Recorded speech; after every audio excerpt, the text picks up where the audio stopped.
In southeast Alaska lies Glacier Bay, 4,500 square miles of water, ice, and mountains. The bay stretches 65 miles northward, creating a peninsula to the west. Here, peaks of up to 15,000 feet form sheer cliffs, dangerous ice falls, constant avalanches, and some of the stormiest weather in the world. This is the Fairweather Range.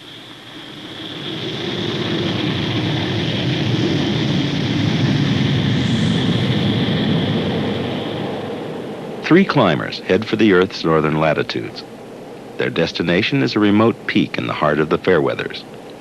This peak, unnamed and shrouded in clouds, has been seen only by a few climbers and bush pilots. It has never been approached, let alone scaled. To climb it will require their collective skill, strength, and endurance.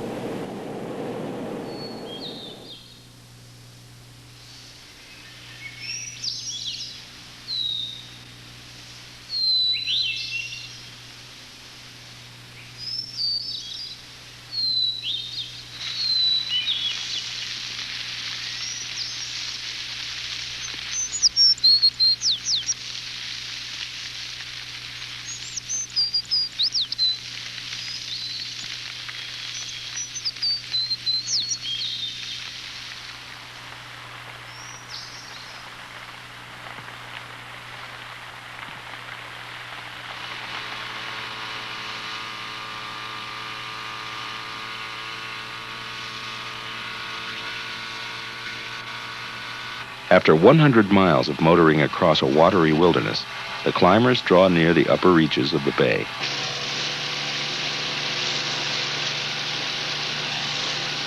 Dushan Yajerski, engineering student, professional mountain guide. Jim Wickwire, lawyer, expedition climber. Al Givler, climbing instructor, mountain guide. There are no roads or trails. The only way to reach the Fairweathers is by boat or small plane. The glaciers flow down from the mountains and end in the sea. The forward motion of the glacier and the salt water undermining its snout cause large chunks of ice to break off into the bay, making navigation difficult. Combating floating ice is not one of their specialties. Although the rubber boat is not easily pierced, the jagged icebergs, some weighing many tons, are not reassuring. Without a survival suit, a man will last only 4 or 5 minutes in the 36-degree water.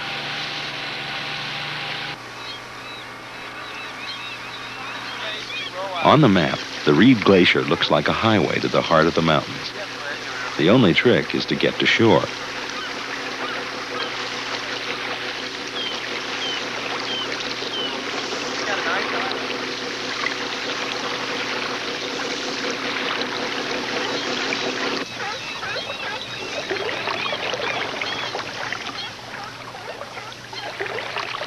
In their survival suits, the men take to the water like seals.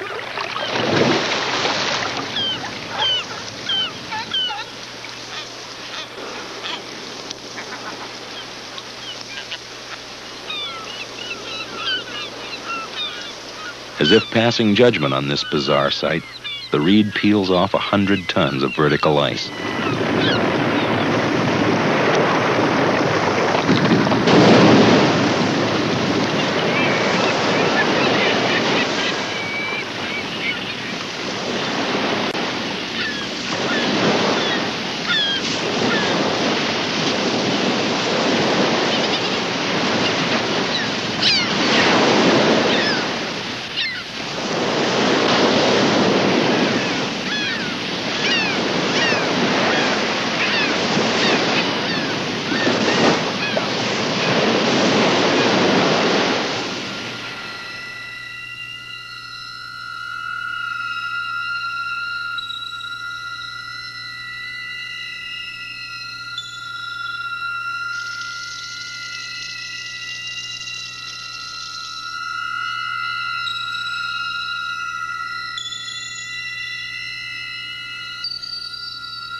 Ice. Simple ice. Here is a world-shaping force at work. Governed only by geological laws, it tears mountains apart in its search for the sea.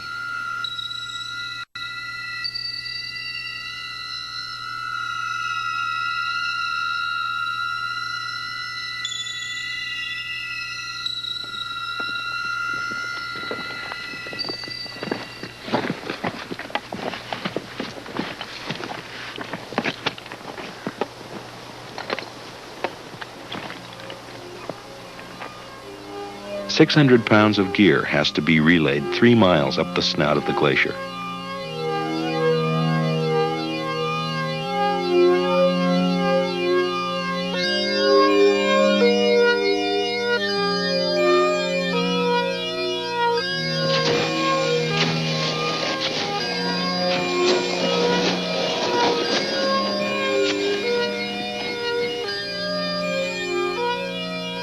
The glacier opens up to a plateau, 6 miles wide and 40 miles long. 25 miles of difficult mountain travel lie ahead.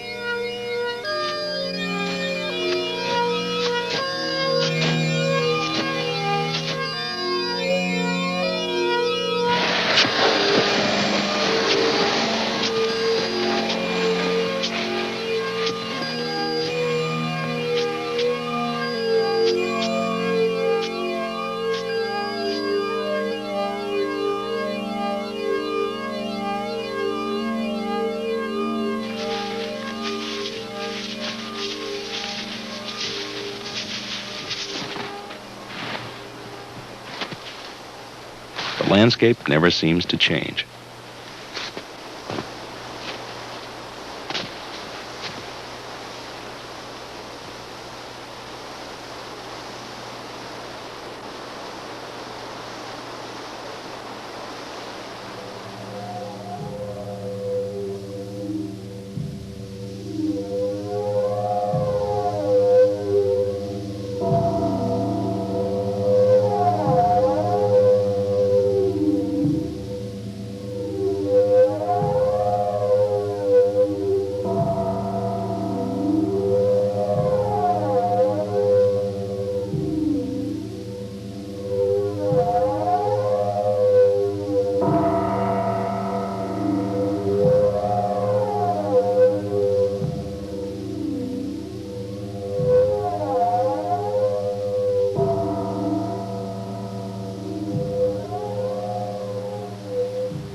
On the 4th day, a major storm moves in and pounds the expedition for 6 days.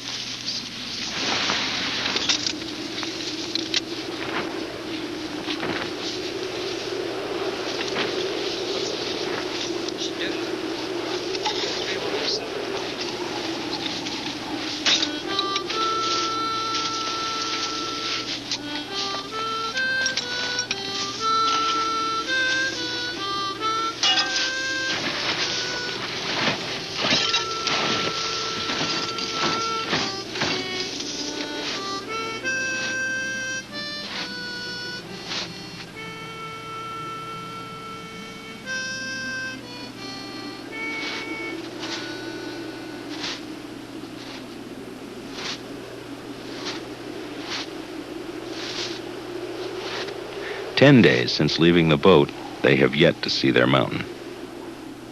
They are 8 miles from their base campsite, but 3 mountain passes and a 1,000-foot ice face are still to be crossed.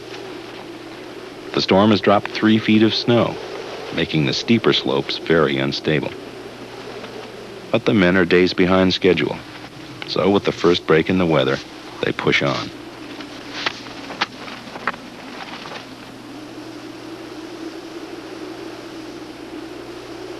Beyond this point, no man has yet journeyed.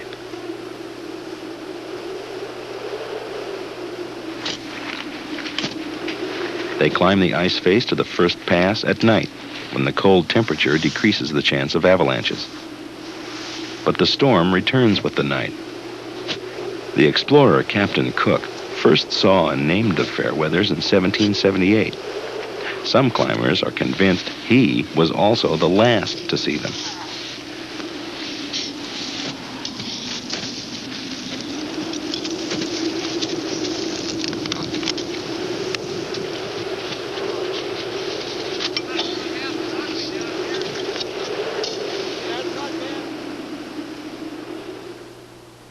The weather clears as the climbers enter the inner sanctuary of the Fairweather Range. The mountaineer's axe is yet to strike these shadowed north faces. These endless ridges have no footprints hidden in their eternal snows.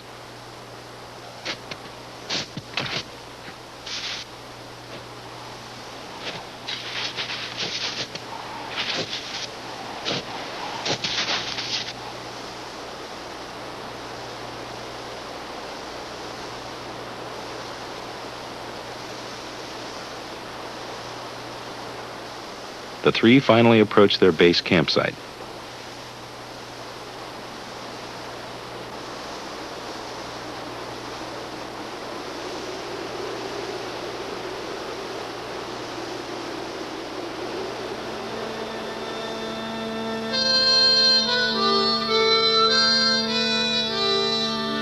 After 13 days of trekking, the real problems are about to begin.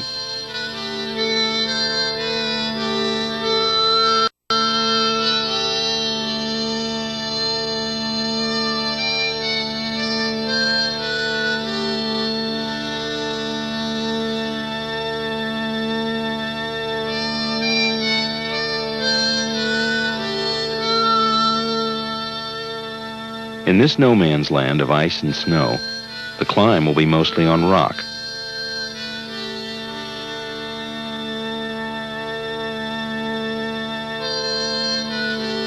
Vertically suspended stone of the purest granite, rising sharply from the ice, dry and rigid in the northern sky. The peak towers 8,440 feet above the sea. The climbers will ascend the middle of the southwest face to the twin summits.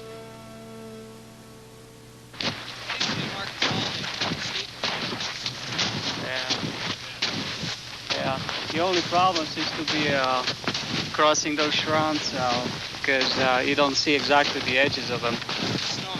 Yeah.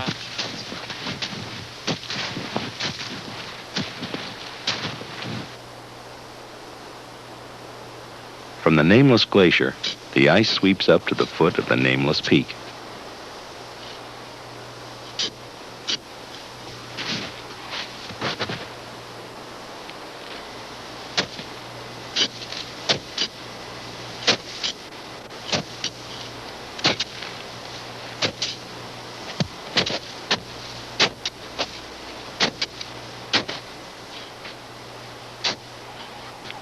The ice will stay firm in the shadow of the face till almost midday.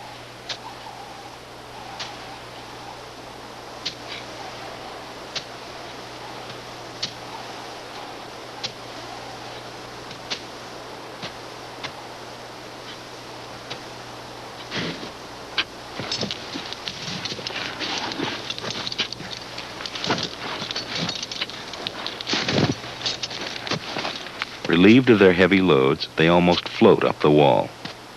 The summit snowfields, high above, are already feeling the morning sun. Its heat makes new snow unstable. The climbers are anxious to get out of the ice gullies and onto the rock before avalanches begin.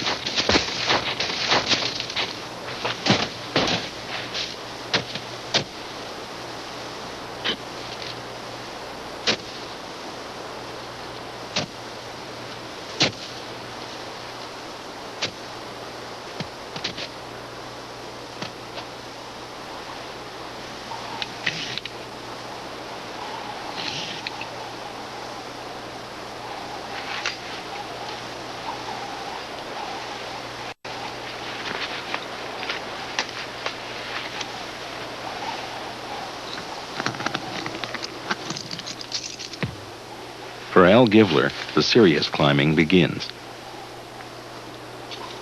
Rock climbing is a way of life for him. Ice climbing is merely something he has to do to reach the rock.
How's it look up there? How's that crack?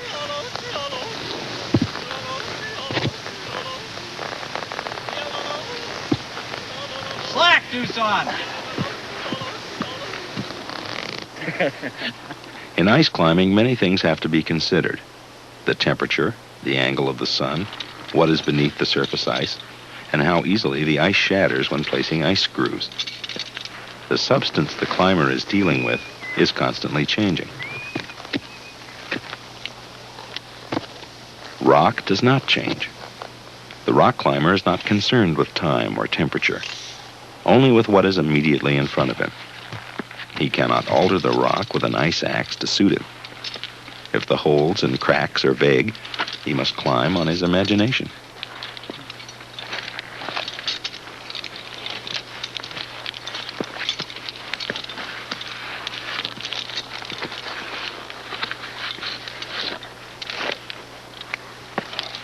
Mountaineers are like the great explorers of centuries past. The climber who makes a first ascent walks where no one has walked before. When he makes his way over an icy pass, it's for the first time. When he touches the stone, it's for the first time. He relies solely upon himself and his teammates for survival. He cannot predict the outcome of his efforts. In his moment of triumph, only desolation's eyes look on, for he is writing the guidebook. They feel strangely apart from the rest of mankind. The rock, having evolved deep in the earth, rises up briefly to sparkle in the sun before it is washed to the sea.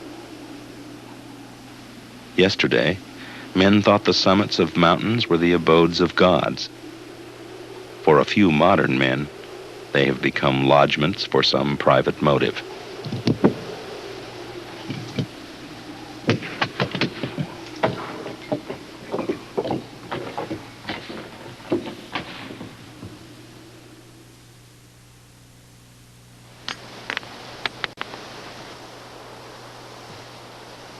The climb goes into the last day.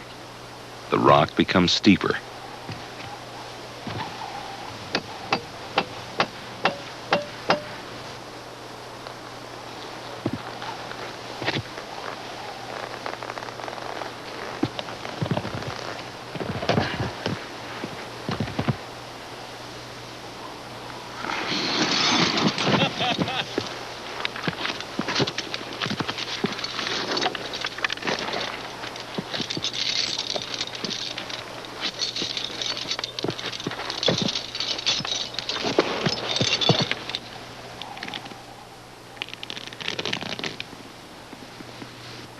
As the last man is belayed up, he pulls their ladder in the sky with him, leaving no trace of their passing.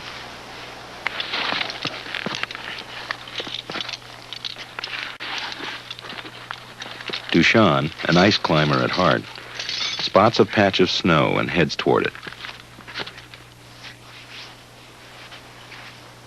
He thrives on the complexities of simultaneous rock and ice climbing.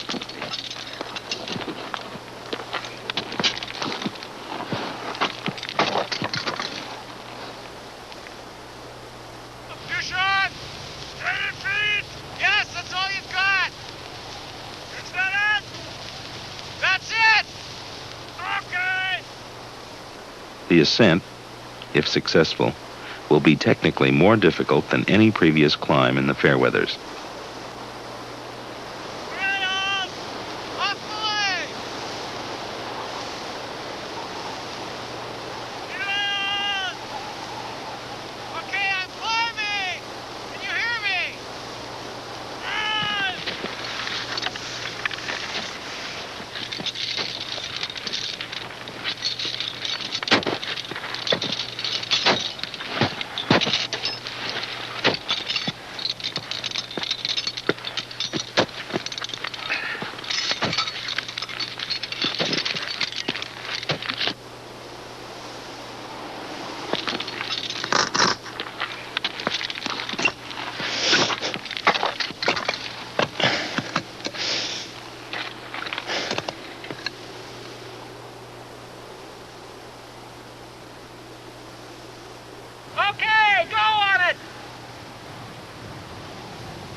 On the evening of the second day on the mountain, the uphill work is over.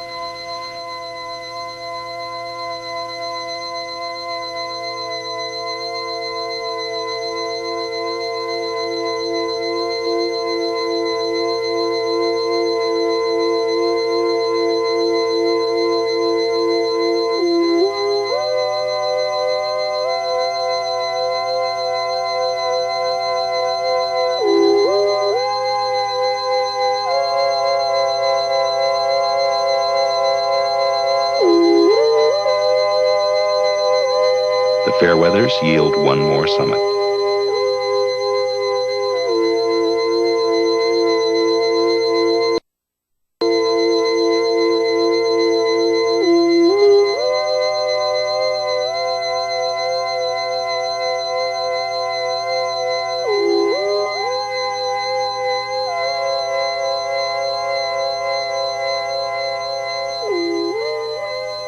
No one before has seen quite this same view. Kings for a moment in a distant universe.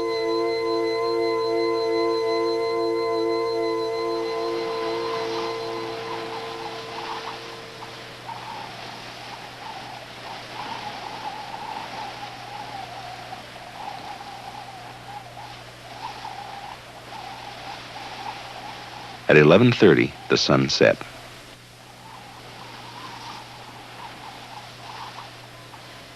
Mountaineering lingers on the fine edge of tragedy.